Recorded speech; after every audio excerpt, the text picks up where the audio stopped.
রাজনৈতিক প্রতিহিংসা, হামলা ও ষড়যন্ত্রের অভিযোগ তুলে সংবাদ সম্মেলন করেছেন যুক্তরাষ্ট্র শ্রমিক দলের সভাপতি ও ভোলা ২ আসন থেকে বিএনপির মনোনয়ন প্রত্যাশী জাহাঙ্গীর এম আলম।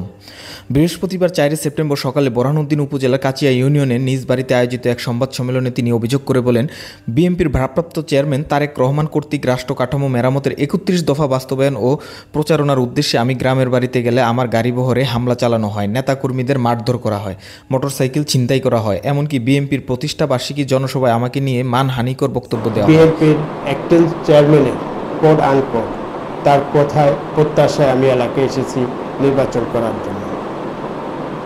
জনগণ আমার পক্ষে থাকলে আমাকে কেন্দ্রীয়ভাবে নমিনেশন দিবে, আমার পক্ষে না থাকলে নমিনেশন দিবে না, অন্য কাউকে নমিনেশন দিবে। সেই ক্ষেত্রে আমি বাংলাদেশ জাতীয়তাবাদী আদর্শের যদি একজন কর্মী হয়ে থাকি, আমি বিএনপি তার পক্ষে আমাকে কাজ করতে হবে। তার জন্য আমাদের পক্ষের কিছু লোক আমাকে আমার বাড়িতে ডেকে আনে, আমাকে এখানে দিয়ে তারা তাদের বাড়িতে যাওয়ার পথে মানকারহাট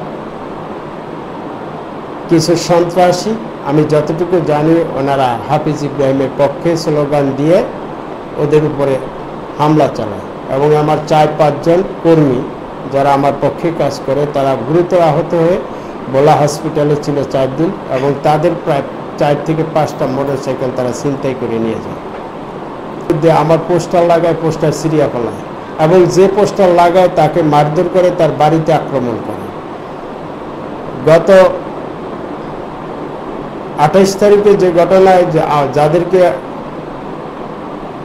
আক্রমণ করে ভোলা হসপিটালে রাখছে, সেটার বিরুদ্ধে বাওয়াদি থানায় একটি মামলা দায়ের করা হয়, মামলার নম্বর ১৭। এখন পর্যন্ত সেই মামলার কোনো কার্যকরী ভূমিকা আমরা দেখতে পাচ্ছি না। আমি আশা করি অতি সত্বর সেই মামলা দ্রুত কার্যকর এবং হুন্ডা উদ্ধার এবং যাদের আসামি করা হয়েছে তাদেরকে গ্রেপ্তারের দাবি জানাচ্ছে। আমাদের জাতীয়তাবাদী আদর্শের এরকম কোনো নির্দেশনা নাই যে একজন এমপি, সাবেক এমপি এখানে আছেন, উনি হাফিজ ইব্রাহিম সাহেব, উনি ওনার অবস্থানে আছেন, উনি যদি ভালো কাজ করেন তাকে নমিনেশন দিবে দল আর মানুষ তাকে বিজয়ী করবে।